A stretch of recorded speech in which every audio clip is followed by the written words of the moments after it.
யாக்கோபு 5ஆம் அதிகாரம். சென்ற நாள் வரை 4 அதிகாரங்களை பார்த்துருக்கிறோம்.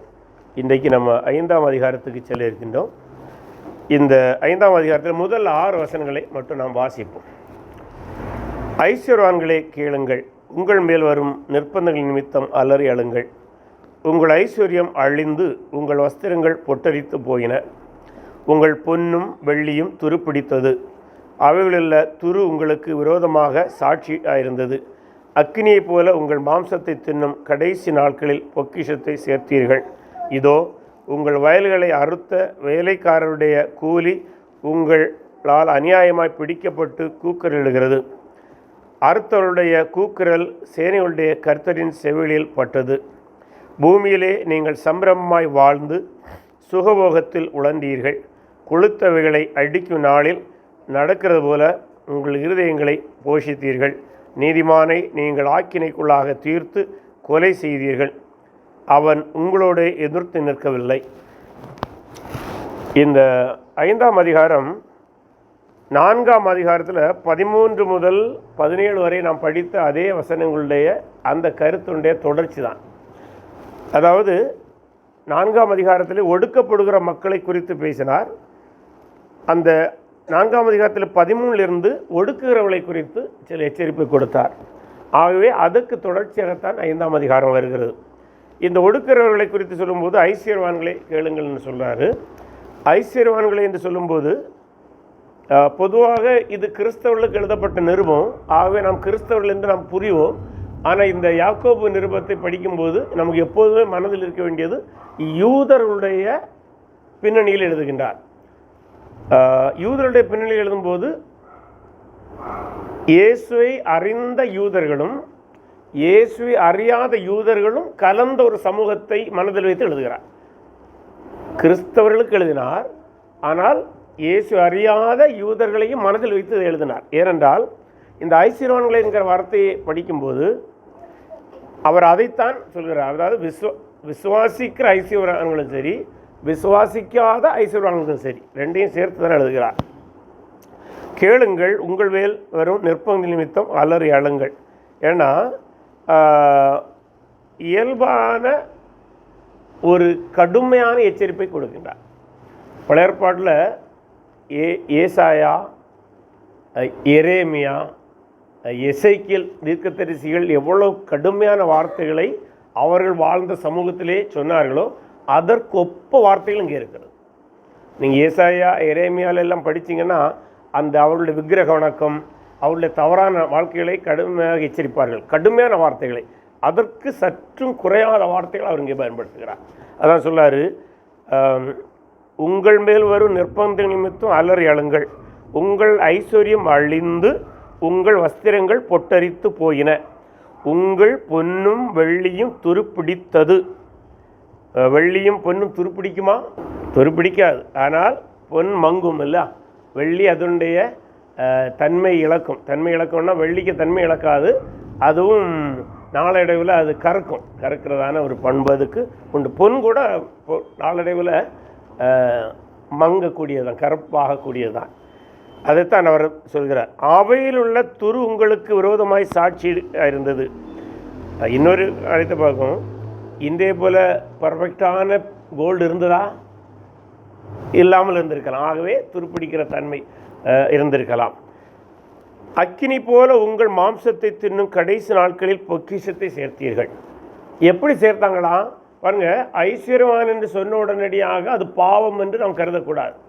ஏன்னா பழைய ஏற்பாட்டில் ஆபிரகாம் ஐஸ்வர்யவனாக இருந்தான்,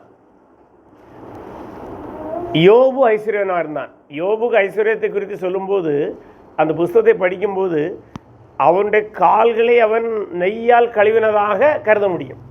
அவ்வளவு ஐஸ்வர்யவனாக தான். ஆகவே ஐஸ்வர்யவனாக இருப்பதை பைபிள் பழைய ஏற்பாடிலும் கடிந்து கொள்ளவில்லை, புதிய ஏற்பாடிலும் கடிந்து கொள்ளவில்லை. ஆனால் ஐஸ்வர்யத்தை எப்படி சேர்க்கின்றோம் அது ஒன்று, ஐஸ்வர்யத்தை எப்படி செலவழிக்கின்றோம் ரெண்டும் முக்கியமானது. சேர்ப்பதும் முக்கியம். தவறான முறையில் சேர்க்கின்றோமா, செலவழிக்கும் போது தவறான முறையில் செலவழிக்கின்றோமா, இதைத்தான் பைபிள் பழைய ஏற்பாடிலும் புதிய ஏற்பாடிலும் கடிந்து கொள்கிறதே தவிர மற்றபடி ஒரு கிறிஸ்தவனாக ஒரு விசுவாசியாக ஐஸ்வர்யனாக இருப்பதை பைபிள் எந்த இடத்திலும் தவறாக சொல்லவில்லை. இங்கே என்ன சொல்கிறார் பாருங்க, தவறான முறையில் அவங்க சேர்க்கிறாங்க. அது எப்படி சொல்லுது? 4ஆம் வசனத்தில் அதில் சொல்கிறார், இதோ உங்கள் வயல்களை அறுத்த வேலைக்காரருடைய கூலி உங்களால் அநியாயமாய் பிடிக்கப்பட்டு கூக்குரலிடுகிறது. காயின் ஆபேலை கொன்றபோது இதே வார்த்தை பயன்படப்படுகிறது, கூக்குரலிடுகிறது. அறுத்தவுடைய கூக்குரல் சேனையுடைய கர்த்தரின் செவிலில் பட்டது. நம்ம லேவியராகமம் எல்லாம் படிக்கும்போது, அதேபோல் உபாகம் படிக்கும்போது ஆண்டவர் இஸ்ரேல் மக்கள் எப்படி வேலைக்காரனு கூலி அன்றைக்கே கொடுத்துடணும், அன்றைக்கு சூரியன் உதிப்பதுக்கு முன்பாகவே கொடுத்து விட வேண்டும். இன்றைய மாதிரி மாத சம்பளம் வார சம்பளம் எல்லாம் அன்றைக்கு இருந்ததாக இல்லை. பெரும்பாலும் அன்றைக்கு கூலியை கொடுத்து விட வேண்டும். அந்த பின்னணியில் எழுதுகிறார். ஆகவே அப்படி கொடுக்க வேண்டும். ஆனால் கொடுக்கல, யூதர்களே கொடுக்கல. யூத கிறிஸ்தவன் என்பதை விட யூத இயேசு ஏற்றுக்கொள்ளாத யூதனாக யார் இருந்தாலும் கொடுக்காமல் தட்டி கழிக்கிற ஒரு வழக்கம் இருந்தது. அது கிறிஸ்தவத்துக்குள்ளும் கொஞ்சம் இருந்திருக்கணும். அதனால தான் அவர் இதை எழுதுகிறார். பூமியிலே நீங்கள் சம்பிரமமாய் வாழ்ந்து சுகபோகத்தில் உழந்தீர்கள். எதனா இது ஐஸ்வர்யத்தை செலவழிக்கிறதா சொல்லார். பாருங்கள், ஐஸ்வர்யத்தை சேர்த்ததும் தப்பு, ஐஸ்வர்யத்தை செலவழிக்கிறதும் தப்பாக தான் செலவழிக்கிறீங்க. எனவே பூமியிலே நீங்கள் சம்பிரமமாய் வாழ்ந்து சுகபோகத்தில் உழந்தீர்கள். கொளுத்தவைகளை அடிக்கு நாளில் நடக்கிறது போல உங்கள் இருதயங்களை போஷித்தீர்கள். அப்படின்னா லக்ஸூரியஸ் லைஃபும் உணவும் அதுபோல அப்படியான ஒரு வாழ்க்கை. அதனால தான் அவர் சொல்லார், நீதிமான்களை நீங்கள் ஆக்கினைக்குள்ளாக தீர்த்து கொலை செய்தீர்கள். இந்த இடத்துல நீதிமான் சொல்லும்போது மீண்டும் அதே ஜெனரலைஸ் வேர்டு தான் சொல்கிறார். எந்த ஜெனரலைஸ் வேர்டு? எப்படி ஐஸ்வர்யவான்கள் என்று சொல்லும்போது கிறிஸ்தவன் அல்லாதவன் என்கிற ரீதியில் சொல்கிறாரோ, அதுபோல் இங்கே பொதுவாக நீதிமான் என்றால் இயேசு கிறிஸ்து ஏற்றுக்கொண்டவன் நீதிமான்கிற பார்வை உண்டு. ஆனால் இங்கே அந்த அதுக்கு போகவில்லை. சமூகத்திலே ஒடுக்கப்பட்ட மனிதர்கள், அநியாயத்தால் பாதிக்கப்பட்டவர்கள், நீதி கிடைக்காத எல்லாரையும் சேர்த்து தான் பேசுகின்றார். சொல்லாரு, நீதிமான நீங்கள் ஆக்கினைக்குள்ளாக தீர்த்து கொலை செய்தீர்கள். அவன் உங்களோடு எதிர்த்து நிற்கவில்லைன்னா நிற்க முடியாது இல்லையா? இந்த அநீதி இன்றைக்கும் இருக்கிறது. இயேசு வாழ்ந்த காலத்திலும் இருந்தது. பழைய ஏற்பாடில் எலியா, எலிசா, ஏசாயாவுடைய காலத்தில் ரொம்ப தீவிரமாக இருந்ததை பார்க்க முடியும். இதெல்லாம் கடிந்து கொண்டிருக்கின்றாங்க. அப்போது மனித சமுதாயம் இப்படி தான் இருக்கிறது. இந்த சூழலிலே தான் கிறிஸ்தவர்களாகிய நாம் கிறிஸ்தவ நம்பிக்கையிலே வளர வேண்டியதாக இருக்கிறது. அதனால் எல்லாம் முற்றிலுமாக மாற வேண்டும். ஆனால் மாறி விடுமா? அதுக்கு தான் பைபிளில் தீர்வு சொல்கிறது. மேசியாவுடைய ஆட்சியிலே இவைகளுக்கெல்லாம் சரியான தீர்வு வரும். அப்போ மேசியாவுடைய ஆட்சி வருகிறது வரை நாம் எப்படி வாழ்வது? நாம் தொடர்ந்து வாழ வேண்டிய சில முறைகளை அடுத்த வசனத்திலிருந்து அவர் சொல்கிறார். எப்படி சொல்கிறாரு? இப்படி இருக்க, அதாவது சமூகம் இப்படித்தான் இருக்கும். சமுதாயத்தில் எல்லாவற்றையும் மாற்றிவிட முடியாது, மாற்ற வேண்டும். நம்ம காலத்திலே மாற்ற முடியுமா தெரியாது. ஆனால் நம்ம முயற்சிக்கலாம். நாம் என்ன செய்யணுமா? சகோதரரே, இப்போ பாருங்கள், ஐஸ்வர்யவங்களேன்னு பொதுவாக பேசலை. இப்போ again coming to the particular கிறிஸ்தவர்களை பார்த்து நாம் என்ன செய்யணும்? இப்படிப்பட்ட சமுதாயத்தில் வாழும்போது கர்த்தர் வருமளவும், அப்போது கர்த்தர் வருவார் என்கிற நம்பிக்கை இருந்தது. எந்த கர்த்தர்? மரித்து அடக்கம் பண்ணப்பட்டு உயிர்த்தெழுந்து பரலோகத்துக்கு போன கர்த்தர் மீண்டும் வருவார். இயேசு வருவார். அப்போ வருமளவும் நம்ம என்ன செய்யணுமா? நீடிய பொறுமையாக இருங்கள். அப்படின்னு என்னது? சமூகத்தில் இப்படியெல்லாம் இருக்குதுன்னு சொல்லிட்டு சோர்ந்து போக வேண்டிய தேவையில்லை. கொஞ்சம் பொறுமையாக இருங்க. இதோ பயிரிடுகிறவன் பூமியின் நற்பலனை அடைய வேண்டும் என்று முன்மாறியும் பின்மாறியும் வருமளவும் நீடிய பொறுமையுடைய காத்திருக்கிறான். விவசாயத்தில் எப்படி? முன்மாறி என்பது பொதுவாக அன்றைக்கு 2000 ஆண்டுகளுக்கு முன்பாக இயேசு வாழ்ந்த காலத்தில் விதைகளை முளைக்க வைப்பாங்க. அந்த முன்மாறி வருகிற காலத்தில் விளைக்க வைப்பாங்க, விளைக்க வச்சு நட்டுருவாங்க. அடுத்தது அந்த பின்மாறி என்பது அந்த பயிர் முற்றி கதிர் விடுவதற்கு சற்று முன்பாக பெய்கிற மழை. அந்த மழை சரியாக பெய்தாதான் அந்த கதிர் சரியாக வந்து அது முற்றி அது அவளுக்கு விளைச்சலை கொடுக்கும். ஆகவே இந்த முன்மாறி வந்து பின்மாறி வருகிறது வரை ஒரு விவசாயி பொறுமையாக இருக்கணும். அதுபோல் கிறிஸ்தவ வாழ்க்கையிலே நாமும் பொறுமையாக தான் இருக்கணும். அநியாயத்தை பார்க்குறோம், அநியாயத்திலிருந்து நாம் விடுபட விரும்புகின்றோம், அநியாயத்தை சமுதாயத்திலிருந்து ஒழிக்க விரும்புகிறோம். ஆனால் ஒழிக்க முடியாமல் இருந்தாலும் நம்ம பொறுமையாக இருக்கணும். கர்த்தர் வருகிறது வரை பொறுமையாக இருக்கணும். அடுத்தது, நீங்களும் நீடிய பொறுமையோடு இருந்து உங்கள் இருதயங்களை ஸ்திரப்படுத்துங்கள், கர்த்தரின் வருகை சமீபமாக இருக்கிறது. இல்லை ஒரு வார்த்தை பாருங்கள், உங்கள் இருதயங்களை ஸ்திரப்படுத்துங்கள். அதாவது பொறுமையை தவிர நம்முடைய இருதயத்தை ஸ்திரப்படுத்துவதற்கு வேறு எதுவுமே கிடையாது. இன்றைக்கு பலவிதமான மருந்துகள் இருக்கின்றன. என்ன மருந்துகள்? உதாரணமாக நமக்கு ப்ரெஷர் கூடுது, அதுக்கு மருந்து இருக்குது. இன்னும் பலவிதமான மனோ சம்பந்தமான நோய்கள் மருந்து இருக்குது. ஆனால் பொறுமைக்கு மருந்து இல்லை. It has to B developed. அது மாதிரி அன்பு, அதுக்கு மருந்து கிடையாது.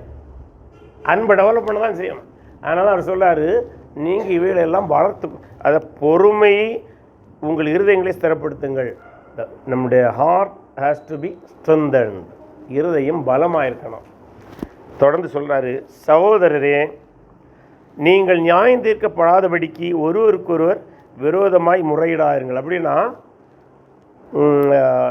சில வேளைகளில் சில நெருக்கடியில் போகும்போது நம்ம பழி வாங்குறேன்னா நம்மளை ஆட்கொள்ளும். அது யாரும் தப்ப முடியாது. கிறிஸ்தவர்களுக்குள்ளே அது இருந்துச்சு. அதான் சொல்லுவார், அப்படி செய்யாதுங்க, அப்படி செய்வதனால எந்த பயனும் வரப்போகிறதில்ல. அடுத்தான் சொல்லுவார், இதோ நியாயாதிபதி வாசற்படியில் நிற்கிறார். இது ஆல்மோஸ்ட் என்ன சென்ஸ்னா, பழி வாங்குதல் எனக்குரியது. அதுதான் சொல்கிறார்.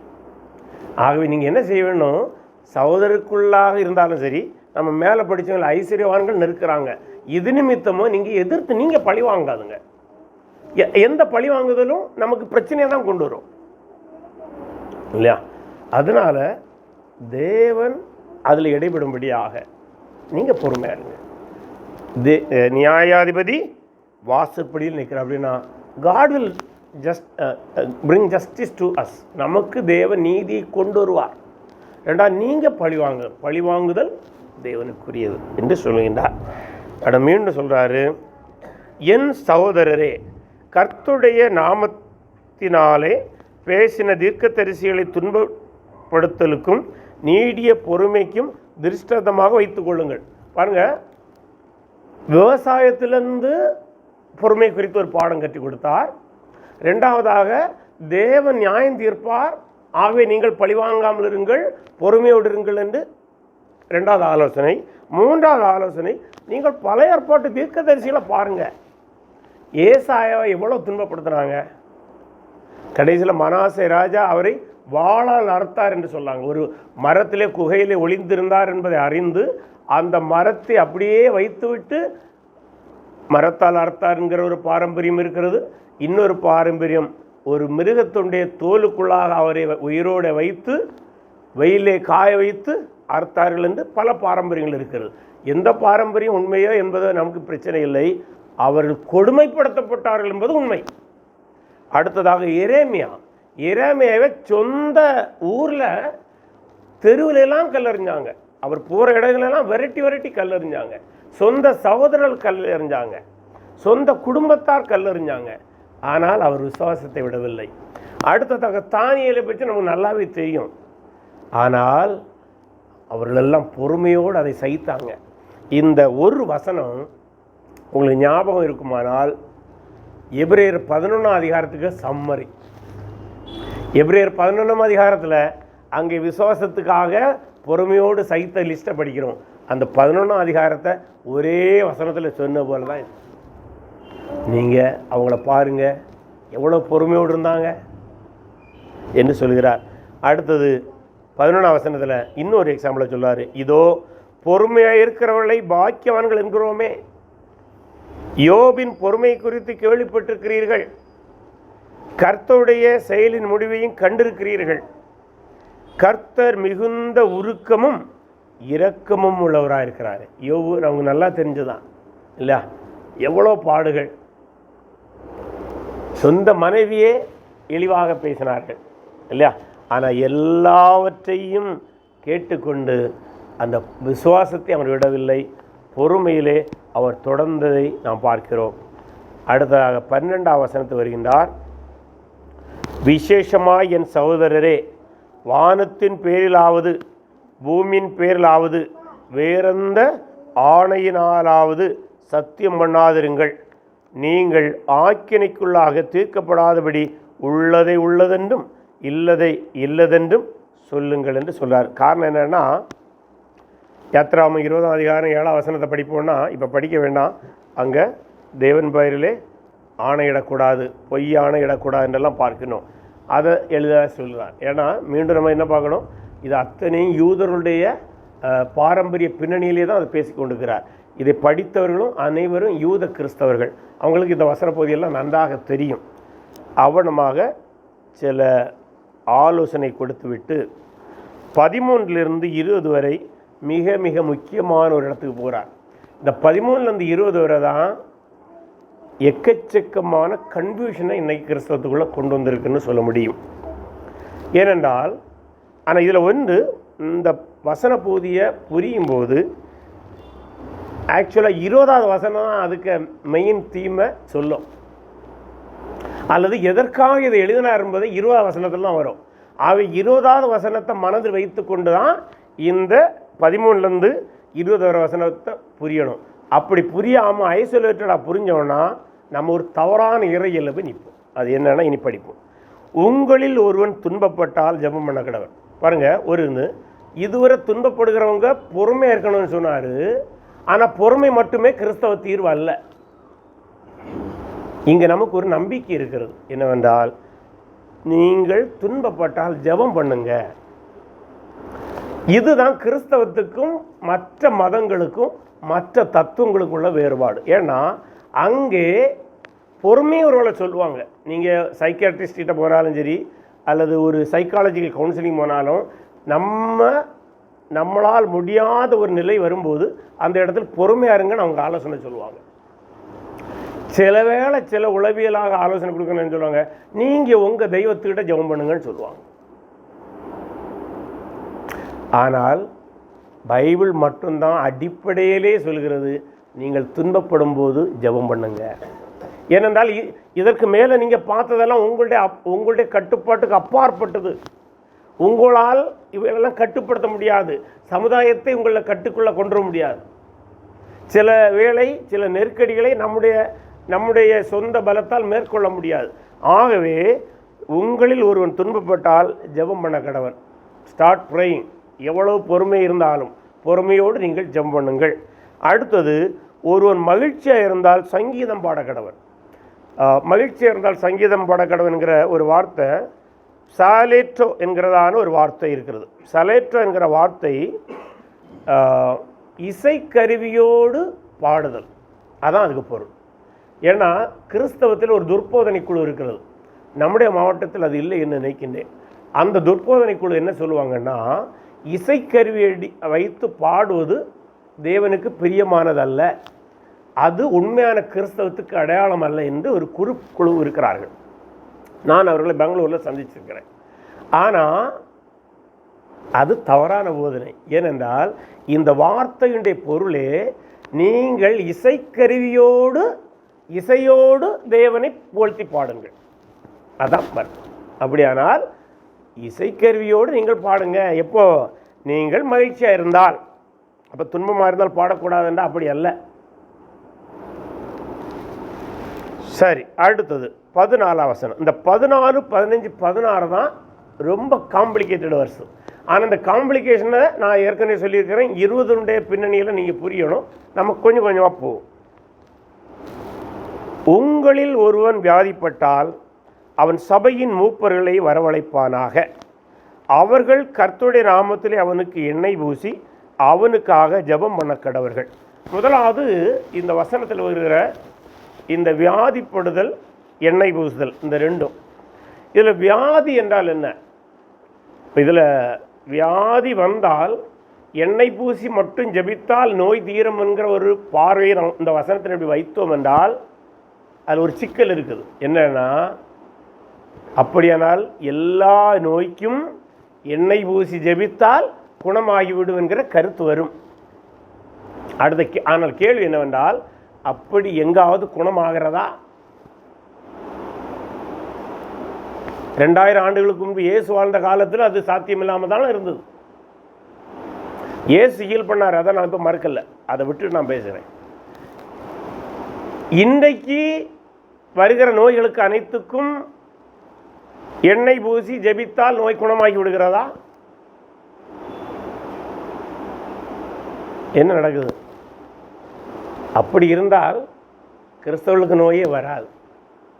கிறிஸ்தவர்களுக்கு நோய் வந்தாலும் தீர்ந்து விடும். கன்னியாகுமரி மாவட்டத்தில் எந்த ஆஸ்பத்திரியும் இருக்காது, எந்த ஆஸ்பத்திரியும் இருக்காது. அப்படியானால் இந்த வசனத்தை அப்படி புரியக்கூடாது. அப்படியானால் வியாதி என்கிற வார்த்தை என்ன? ஆகவே இந்த வியாதி என்கிற வார்த்தை நாம் பொதுவாக சொல்கிற வியாதி அல்ல. இது ஒரு சிறப்பான முறையில் பயன்படுத்தப்பட்டிருக்கிறது. எப்படி என்றால், அந்த வார்த்தையுடைய பொருள் கிரீக் வேர்டு அஸ்தேனி.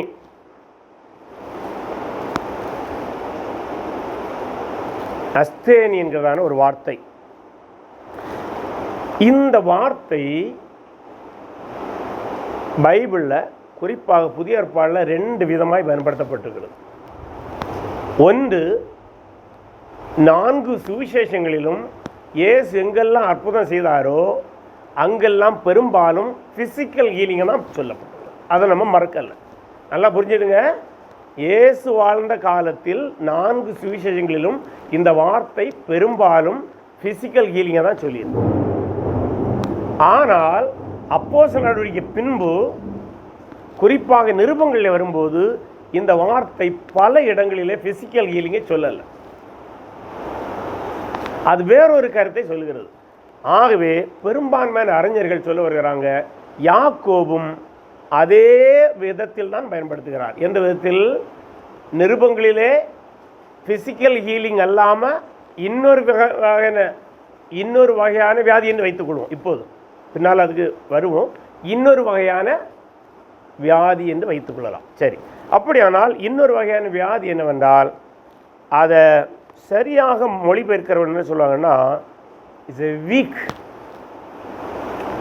இந்த அஸ்தேனே என்கிறதான வார்த்தை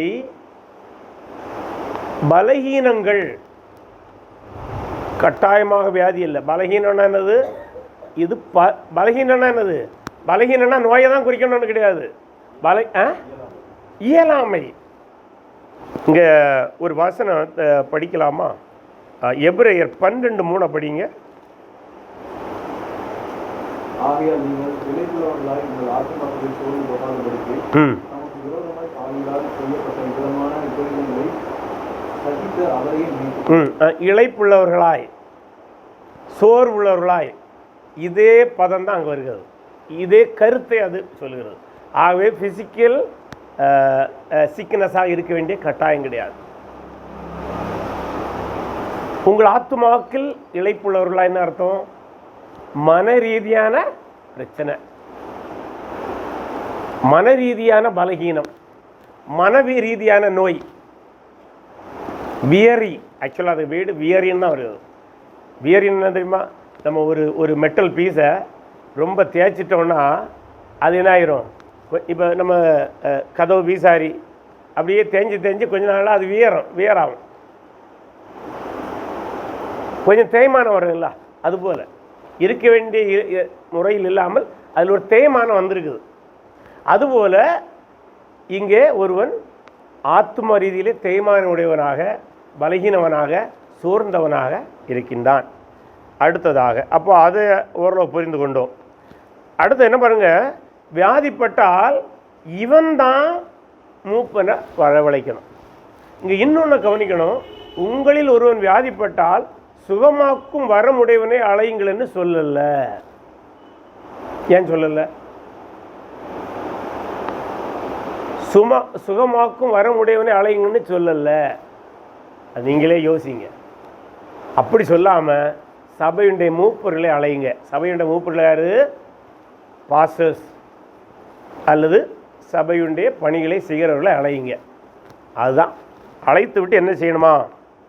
அவர்கள் கர்த்தருடைய நாமத்தினாலே அவனுக்கு எண்ணெய் பூசி அவனுக்காய் ஜெபம் பண்ணுங்கள்.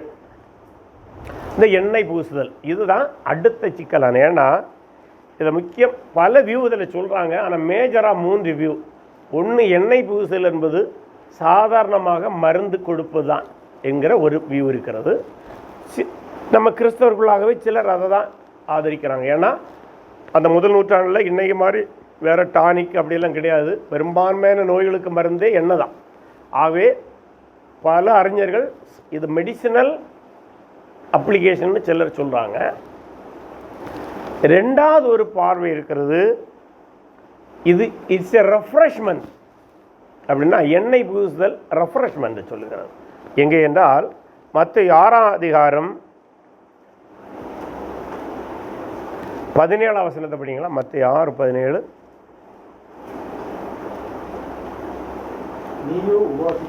நீயோ உபவாசிக்கும் போது அந்த உபவாசம் மனுஷருக்கு காண்பிக்கப்படாமல்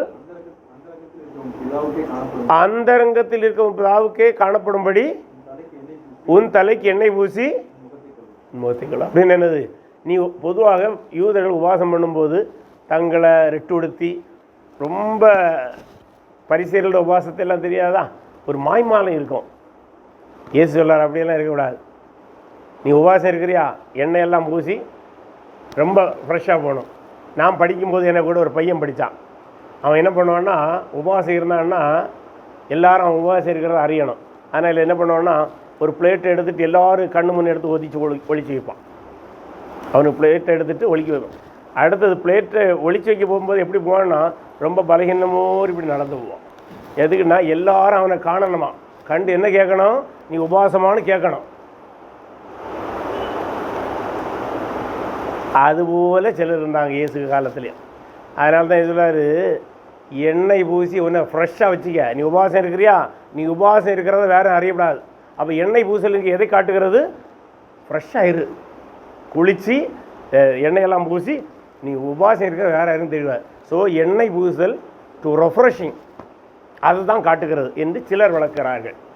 மூன்றாவது ஒரு விளக்கம் இருக்கிறது, கத்தோலிக்கர் ஒரு விளக்கம் சொல்கிறாங்க. அவங்க என்ன சொல்கிறாங்கன்னா, இந்த எக்ஸ்ட்ரீம் அங்ஷன் சொல்லுவாங்க, தமிழ் அவஸ்தை கொடுத்தல். யாராவது வியாதி படுக்கையில் இருந்தால் கத்தோலிக்க ப்ரீஸ்ட் வந்து ஒரு எண்ணெய் பூசி அவங்க சில சடங்குகளை செய்வாங்க. அதைத்தான் இது சொல்லுது என்று கத்தோலிக்க அறிஞர்கள் விளக்குகின்றார்கள். அது 8ஆம் நூற்றாண்டுக்கு பிறகு தான் அந்த விளக்கம் வருகிறது. கத்தோலிக்கத்துக்குள்ளாக கூட, ரோமன் கத்தோலிக்கர்களுக்குள்ளாக கூட அந்த விளக்கம் 8ஆம் நூற்றாண்டுக்கு பின்பு தான் வருகிறதாக இருக்கிறது. சரி, இப்படி 3 விளக்கங்கள் இருக்கிறது. இதில் எது பொருந்துகிறது என்று நீங்கள் தீர்மானிக்கலாம். ரெஃப்ரெஷிங் தான் அதிகமாக பொருந்தும். அது ஏனென்றால் இப்போது இந்த இடத்துல தீர்மானம் வேண்டாம், தொடர்ந்து படிப்போம். தொடர்ந்து படிக்கும்போது இதில் இன்னொன்று, சில அறிஞர்கள் இந்த எண்ணெய் பூசி ஜெபிப்பதை பரிசுத்த ஆவியுடைய ஆளுகைக்கு ஒப்பு கொடுக்கிறது என்று முழக்கிறார்கள். ஏன்னா எண்ணெய் பூசி ஜெபிக்கும்போது அந்த ஆவியானவர் அவனுக்குள்ளாக வல்லமையை செயல்பட்டு அவனுக்கு குணத்தை கொடுக்க முடியும் என்கிற ஒரு கருத்து இருக்கிறது. நாம் அதை மறுக்கவில்லை. ஏன்னா அவங்க என்ன சொல்லுவாங்கன்னா, அது ஒரு வார்த்தை கர்த்தருடைய நாமத்தினாலேன்னு இருக்கிறது அல்லவா. அதனால் அப்போது எண்ணெய், இதில் இன்னொன்று கவனிக்கணும், எண்ணெய் சுகத்தை தராது. எண்ணெயை ஹீலிங் பர்பஸிலே பயன்படுத்தினால் கூட எண்ணெய் சுகத்தை தராது. கர்த்தர் தான் சுகத்தை தருகிறவர். அதை மறந்து விடக்கூடாது. நீங்கள் எந்த வியூ எடுத்தாலும் ஒன்றை மறந்து விடக்கூடாது, சுகத்தை தருவது கர்த்தர். எந்த நோயாக இருந்தாலும் சரி, அது ஃபிசிக்கல் ஹீலிங்காக இருந்தாலும் சரி, மென்டலி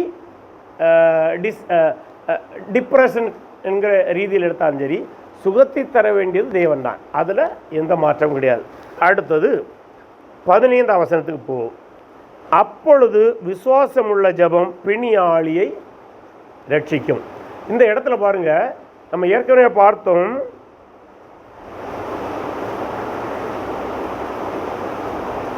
அஸ்தனை என்பது வியாதி, பலகீனம் என்கிற பொருளை கொடுக்கும் என்று பார்த்தோம்.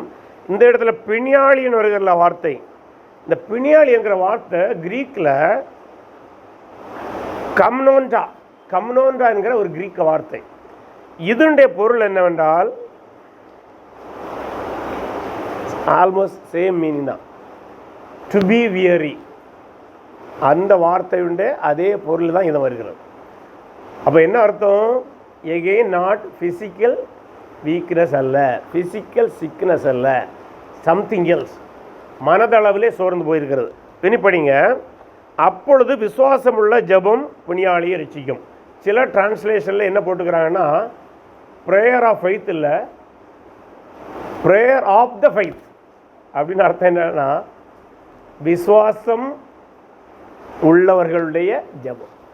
விசுவாச ஜெபம் இல்லை, விசுவாசம் உள்ளவருடைய ஜெபம் என்கிற ஒரு பொருள் இருக்கிறது. சரி, பிணியாளியை ரட்சிக்க. எந்த பிணியாளியை?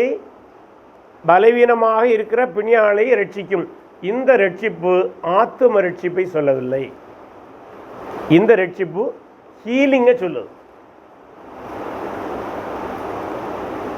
ஏன்னா நீங்கள் பழைய ஏற்பாட்டில் படிக்கும்போது ரட்சிப்பு என்பது எதிரியிடமிருந்து பாதுகாக்கப்படுதல், நோய்களிலிருந்து விடுவிக்கப்படுதலையும் பொருள்படும். ஆகவே இந்த இடத்திலும் அது அந்த மீனிங்கில் சொல்கிறார். இப்படி பலகீனமான இருக்கிற ஒருவன் மூப்பர்களை வரவழைத்து எண்ணெய் பூசி ஜபித்தால் அவருக்கு என்ன ஆகுமா? விசுவாசத்தோடு ஜபிக்கும்போது அவனுக்கு சுகம் உண்டாகும். இப்போ ஒரு கேள்வி, கர்த்தர் அவனை எழுப்புவார். எந்த நிலையிலிருந்து எழுப்புவார்? அவன் சோர்ந்திருந்தான் அல்லவா, இளைப்படைந்திருந்த நிலையிலிருந்து அவனை எழுப்புவார். அடுத்தது, அவன் பாவம் செய்தவனானால் அது அவனுக்கு மன்னிக்கப்படும். அப்படியானால் கேள்வி இந்த இடத்துல தான் வருகிறது, இந்த நோய் எதனால் வந்தது?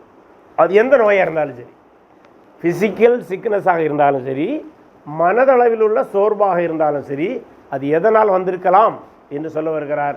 ப்ராபபிலி டியூ டு சின், பாவத்தினால் வந்திருக்கலாம் என்று ஒரு கருத்து. அது மட்டுமல்ல, அது அவனுக்கு மன்னிக்கப்படும். இந்த இடத்துல பாவம் மன்னிக்கப்படும். பாருங்க, அவன் பாவம் செய்தவனால் அது அவனுக்கு மன்னிக்கப்படும் என்றும் சொல்றது.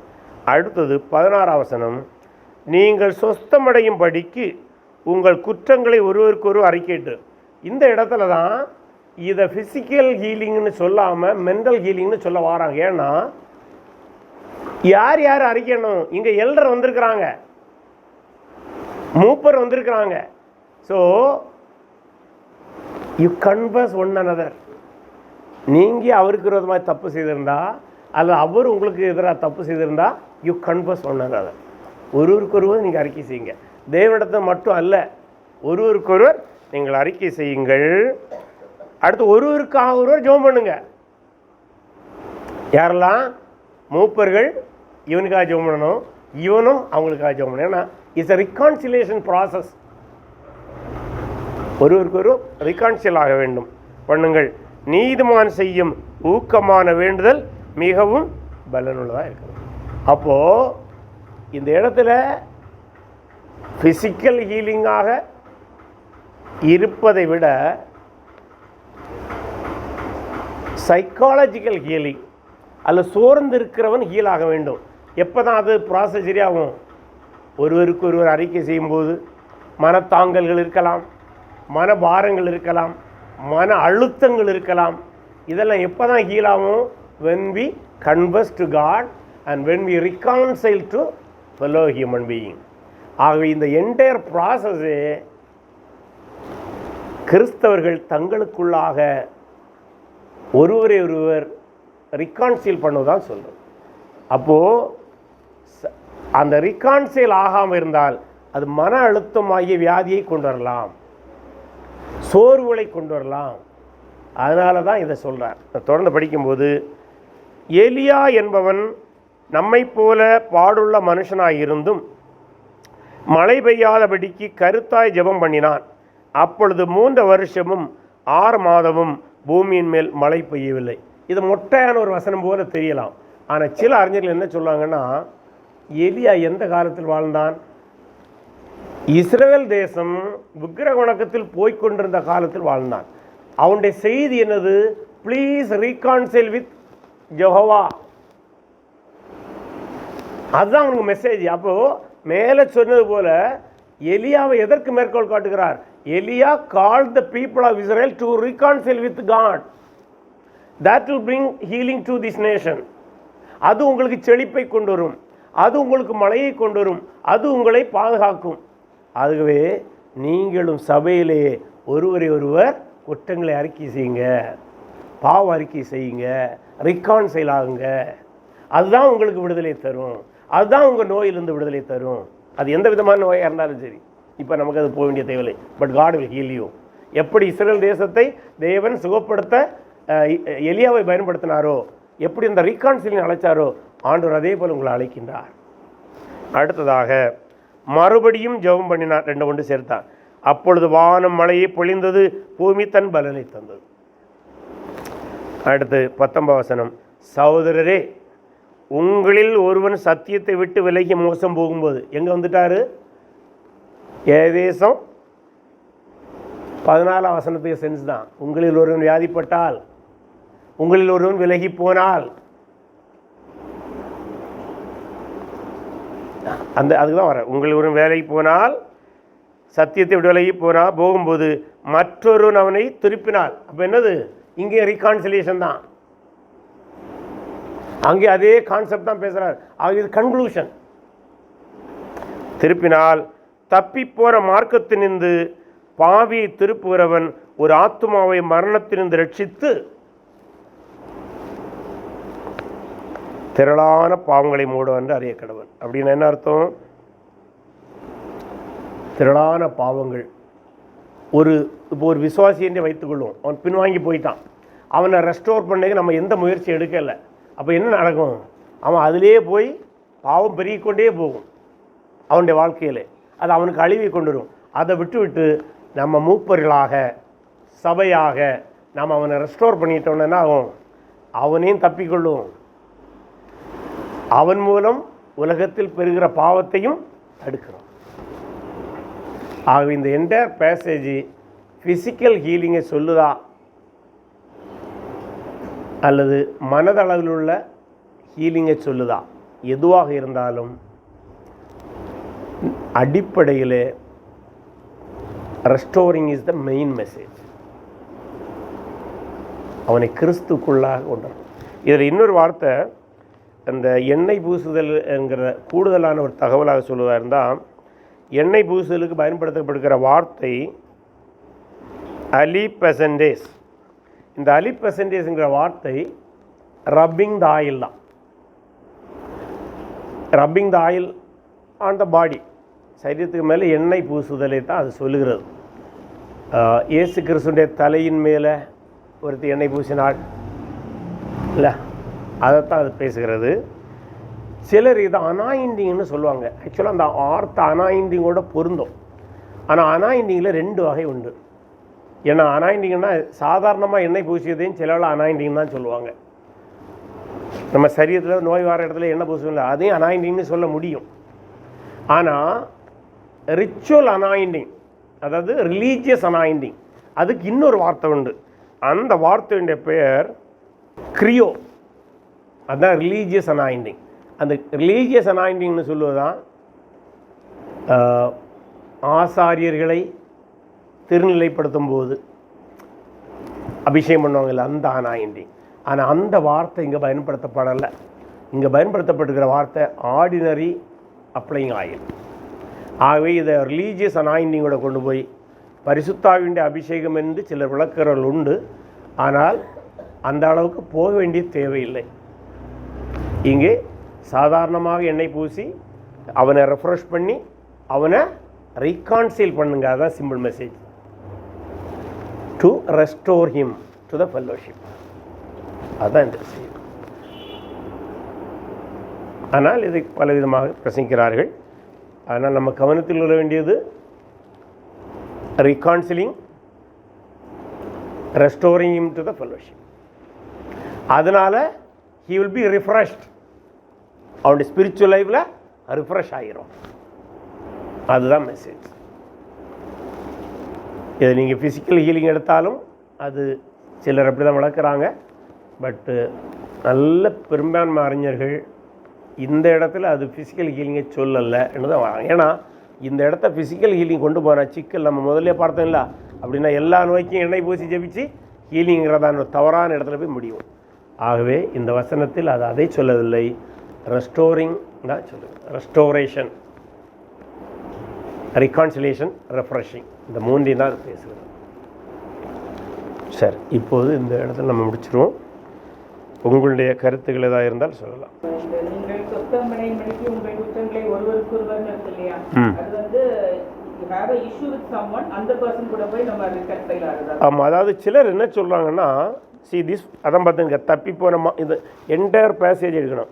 He does not go to the fellowship. யார் இங்கே சோர்ந்து இருக்கிறான் இல்லை, வியாதிப்பட்டான் புனியனுங்கிற வார்த்தை இருக்கிறது. ஆனாலும் அது வேறு என்கிற பொருள்.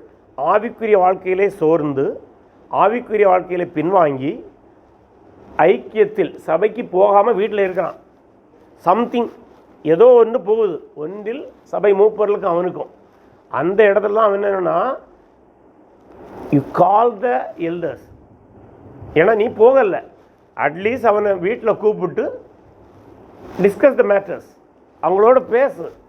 எண்ணெய் பூசியதை நிற்கிறதுக்கு நீ சோர்ந்து இருக்கலாம், ஃபெல்லோஷிப்பில் இல்லாமல் இருக்கும்போது சில சோர் வரலாம், மனதளவில் அழுத்தப்படலாம், பாவத்தினாலேயும் அழுத்தப்படலாம், ஏதோ ஒரு காரணத்தில். அப்போ அவங்க வந்து எண்ணெய் பூசி தே ரெஃப்ரெஷ், ஒன்றை ரெஃப்ரெஷ் பண்ணதுக்கு உதவி செய்கிறாங்க. ஒன்றும் அடுத்து நீங்களே ஒருவருக்கு நீங்கள் பேசும்போது உங்களுக்குள்ள பிரச்சனை இருந்தால் அதை பேசி தீருங்க, ரிகான்சில் ஆகுங்க. அவங்க உங்களுக்காக ஜெபம் பண்ணிட்டு நீங்கள் அவங்களுக்காக ஜெபம் பண்ணுங்க. அதனால என்டையர் சினரியாவை தான் நீங்கள் எடுக்கணுமே தவிர ஐசோலேட்டடாக எடுத்தால் பிரச்சனையில் முடியும். இதை 14, 15, 16 வசனத்தை ஐசோலேட்டடாக எடுத்து விளக்கணும்னா you will not get the point. அதனால தான் restoration is important. In order to restore you refresh and reconcile. Reconcile எப்போ தான் வரும்? ஒருவருக்கு ஒரு அறிக்கை எழுதுனால தான். அது எல்லாமே அங்கே சொல்லப்பட்டுள்ளது. மற்றபடி ஒருவருக்கு ஒரு அறிக்கையிட்டோன்னா ஃபிசிக்கல் ஹீலிங் வராது. புரியுதுல உங்களுக்கு? நம்மளோட ஒருவர் நம்ம தவறுகளை மாறி மாறி அறிக்கை செய்தோன்னா நமக்கு ஃபிசிக்கல் ஹீலிங் வருதா? வரல. அப்போ இது என்டையர் பேசேஜ் ஃபிசிக்கல் ஹீலிங்கை சொல்லுதுங்கிற முடிவுக்கு நம்ம வர முடியாத அளவில் இருக்கிறது. மனதளவில் உள்ள ஒரு பலகீனம், சோர்ந்து போனது. ஏன்னா இன்னைக்கு கூட மனதளவில் உள்ள என்ன டிப்ரெஷன் சொல்கிறாங்கல்ல, டிப்ரெஷன் பல நோய்களை கொண்டு வந்துடும். இல்லை, டிப்ரெஷன் தீரும்போது பல நோய் தீர்ந்துருமே. நான் ஒரு முறை கோயம்புத்தூரில் இந்த மெடிக்கல் காலேஜில் ஒரு எக்ஸிபிஷன் வச்சுருந்தாங்க. உங்களுக்கெல்லாம் தெரியல, நீங்கள் கொஞ்சம் மெடிக்கல் சம்மந்தமானவங்க. அதில் நமக்கு பல நோய்கள் வரும்போது நம்முடைய கோபத்தின் அடிப்படையில், மனுஷனுக்கு கோபம் அல்ல மன அழுத்தம் வந்தால் எந்தெந்த அவயவங்கள் பாதிக்கப்படுதுன்னு ஒரு பெரிய லிஸ்ட் வச்சுருந்தாங்க. சில வேளை கோபத்தினால அல்சர் வருது, மன அழுத்தத்தினால அல்சர் வருது, மன அழுத்தத்தினால ப்ரெஷர் வருது, மன அழுத்தத்தினால சுகர் வருது, மன அழுத்தத்தினால என்னென்னமோ நோய் வருது. நமக்கு ஆச்சரியமாக இருக்குது. இப்போது அப்படிப்பட்ட ஒரு சூழ்நிலையில் சர்ச்சு ஃபெல்லோஷிப்பில் ஒருத்தன் விலகி இருக்கும்போது அவனுக்கு மன அழுத்தம் வருது. அவன் சர்ச்சை கூப்பிட்டு பேசுகிறான். இப்போ ஒரு கேள்வி, அவன் தான் கூப்பிட்டு பேசணும்னு கிடையாது, நம்ம கூட போய் பேசலாம். பேசி அந்த ரெஸ்டோரேஷனை கொண்டு வரலாம். கொண்டு வரும்போது நமக்கு எவ்வளோ ஹீலிங் வருது, எவ்வளோ சந்தோஷம் வருது. மற்றபடி நம்ம ஒருவருடைய பாவங்களை அறிக்கை செய்தோம்னா நமக்கு ஃபிசிக்கல் ஹீலிங் வராது இல்லையா? பட்டு மென்டல் ஹீலிங் இஸ் அஷ்யூர்டு, நிச்சயமாக வரும். நம்ம ஒரு ஆளை நம்ம மன்னிச்சு பாருங்க, இல்லை ஒரு ஆளை நம்ம மன்னிக்கிட்டு இம்மீடியட்லி வில் கெட் ஹீலிங். உடனே டென்ஷன் போகும். So primarily it deals with mental healing. Secondary, as a result of mental healing, physical healing may be possible. நம்ம அதை மறக்கலை. ஒருவேளை மன அழுத்தத்தினால ஒரு சரீர நோய் வந்திருந்தால் அந்த மன அழுத்தம் தீரும்போது சரீர நோய் தீரும். ஒரு எக்ஸாம்பிள் சொல்கிறேன், நான் ஒரு கேஸ் ஸ்டடி. ஒரு அம்மாவுக்கு பயங்கர பல ஆண்டுகளாக இழுப்பு, வீசிங், பல வருஷத்துக்கு வர அந்த வீசிங் தீர்ந்தது. எப்போ தீர்ந்தது தெரியுமா? அது ஒரு ஆச்சரியமான காரியம். நான் அந்த அம்மாவிட்ட பேசினேன். இந்த அம்மாவுக்கு வீசிங் எப்போ வந்ததுன்னா பெண் குழந்தை பிறந்தது வரை வந்து. வீசிங் தீர்ந்தது என்ன தெரியுமா? அந்த பெண் குழந்தைக்கு மேரேஜ் முடிஞ்ச அன்னைக்கு வீசிங் தீர்ந்து. என்னப்ப சொல்லுங்க, பொன் குழந்தை பிறந்தது எப்படிடா கெட்டி கொடுப்பேன்னு பிடிச்ச வீசிங் நடந்தது. பொண்ணுக்கு கல்யாணம் முடிஞ்ச மறுநாள் வீசிங் இல்லை, லிட்டரல் ஆட்டு சைக்காலஜிக்கல். எங்க இல்லாம மெடிசின் பார்த்தாங்க, தீரல. கல்யாணம் முடிஞ்ச மறுநாள் வீசிங் இல்லை. சுமார் 20 வருஷம் சஃபர் ஆனாங்க. யாரையும் கண்டுபிடிக்க முடியலை. என்னெல்லாம் மருந்து பார்த்தாங்க, வீசிங் தீரல. அப்புறம் ஒன்று செய்தாங்க, வீசிங் தீர்ந்தது வேளாங்கண்ணி மாதாக்கு அருள்னு சொல்லிட்டு அங்கே ஒரு தோண்டி கொண்டாங்க. நம்ம பழைய காலத்தில் இப்போ தோண்டினா தெரியுமா? மறந்து போச்சுல்ல. பனை வாழையில் கெட்டி தண்ணி எடுப்பாங்க. அதை தோண்டியும் கயரும் கொடுத்தா எழுப்பு தீரம்னு சொல்லிட்டு ஒரு வேண்டுதல் உண்டு வேளாங்கண்ணிக்கு. அங்கே கொண்டு கொடுத்தாங்க. அது அவங்க நம்பிக்கை. ஆனால் உளவியல் ரீதியாக இழப்பு தீர்ந்ததுக்கும் அதுக்கும் சம்பந்தம் கிடையாது. ஒன்றுக்கு கல்யாணம் முடிஞ்ச மறுநாள்லேருந்து அவங்க மருந்து யூஸ் பண்ணாங்க. நடந்தது. நான் அந்த ஊரில் 5 வருஷம் பணி செய்திருக்கிறேன். எனக்கு அந்த அம்மாவை பற்றி நல்லாவே தெரியும். ஆகவே இப்படிப்பட்ட நோய்கள் வேற ஒரு கமெண்ட்ரியில் எந்த கமெண்ட்லையும் நாம இல்லை. அதில் என்ன கொடுத்துருந்தாங்கன்னா வந்து இது ஆக்சுவலாக ஒரு ஃபிசிக்கல் காஸ்ட் வைசின்.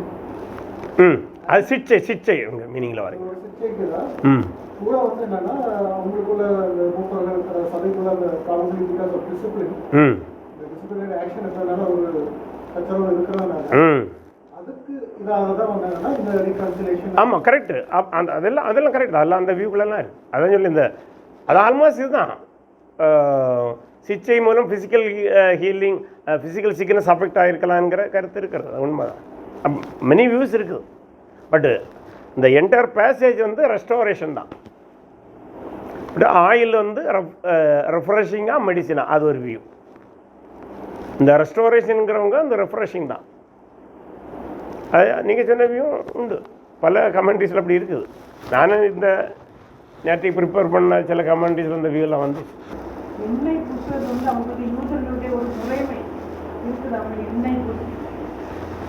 ஆமாம். அதாவது எண்ணெய் பூசுதல் என்பது அதான் சொல்லி 2 விதமாக. ஒன்று ரப்பிங், ஜஸ்ட் அப்ளைங் ஆயில். இன்னொன்று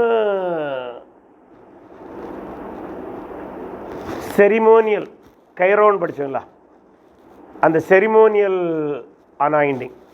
அந்த வார்த்தை இங்கே கிரீக்கில் பயன்படுத்தப்படலை. ஆகவே இது செரிமோனியல் ஹீலிங், செரிமோனியல் அனாயிண்டிங் அல்ல. யார ஆசாரியர்களை ராஜாக்களை எல்லாம் அபிஷேகம் பண்ணுவாங்கல்ல, அந்த அனாயிண்டிங் இல்லை. ஏன்னா சிலர் இந்த வசனத்தை அப்படி பிரசங்கம் பண்ணுறாங்க. அப்படி பிரசங்கம் பண்ணி நீங்கள் அந்த அபிஷேகத்தை பெறணும்னு சொல்கிறாங்க. அந்த விதமான தவறான இடத்துக்கு நம்ம போக வேண்டிய தேவையில்லை. இந்த இடத்துல அது சொல்லப்பட்டிருக்கிற is just applying the oil in order to refresh பண்ணுவதற்காக. அதான் தலையில் எண்ணெய் பூசுகிறாங்கல்ல. நம்ம மத்திய 6:17 படித்தீங்களா, நீங்கள் ஜெபம் பண்ணும்போது, நீங்கள் உபாசிக்கும் போது.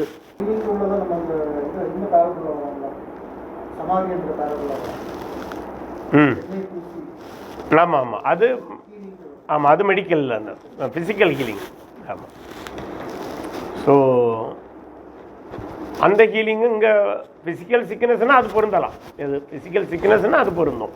பட்டு மனோ என வியரி இழைப்பாறுதல்னால வருகிற பலகீனம்னா ரெஃப்ரெஷிங் தான் சாப்பிடும்.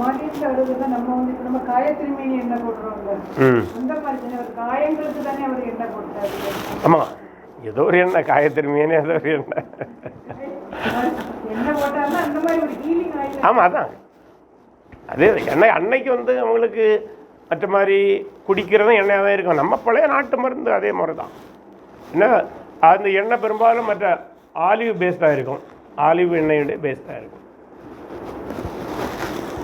இப்போது ஒரு முறை ஒரு ஆள் ஹார்ட் ப்ராப்ளம், பயங்கரமான ஹார்ட் ப்ராப்ளம். பாஸ்டர் எண்ணெயை ஜெபம் பண்ணி கொடுத்தாரு, தேங்காய் எண்ணெயை குடிங்க, கொலஸ்ட்ரால் தீரணும். 3ஆம் நாள் அட்மிட். தேங்காய் எண்ணெயில் எவ்வளோ கொலஸ்ட்ரால், ஹார்ட்டில் பிளாக் இருக்கிறதுக்கு தேங்காய் எண்ணெய் ஜெபம் பண்ணி கொடுத்தா இல்லை. நான் கன்னியாகுமரி மாவட்டத்தில் நடந்தது தான், வேற எங்கே நடந்தது இல்லை.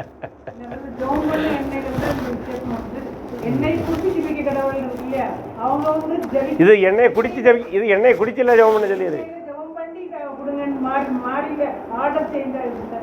ஆர்டர் சேஞ்ச் ஆகக்கூடாது, சேஞ்ச் ஆன பிரச்சனை வரும்.